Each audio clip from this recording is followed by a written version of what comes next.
যারা টাকা জমাতে পারে না তাদেরকে আজকে টাকা জমানোর একটা নিনজা টেকনিক শেখাই।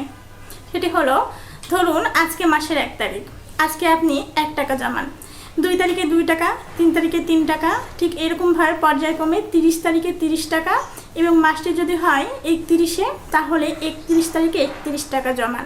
তাহলে দেখবেন 30 দিনে যে মাস যাবে সেইখানে আপনার কাছে থাকবে 2465 টাকা এবং মাসটি যদি 31 দিনে হয় তাহলে আপনার কাছে থাকবে 2496 টাকা।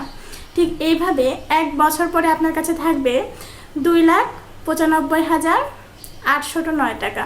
দেখবেন এইভাবে পর্যায়ক্রমে আপনার টাকা জমানোর একটা নেশা তৈরি হবে।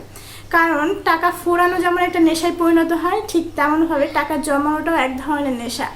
যারা টাকা জমায় তাদের কেন এত টাকা হয়? কারণ এটা তাদের একটা নেশার মতো কাজ করে। তার টাকা জমাতে হবে, অনেক টাকা থাকতে হবে। আর যার টাকা ফুরানোর নেশা থাকে তার হাতে টাকা আসলেই শুধু মনে হয় এটা কিনবো, এটা কিনবো, এটা করবো, এটা করবো। সে কারণে নেশাটাকে আগে আপনার নিজের মধ্যে ধরাতে হবে। So try this again.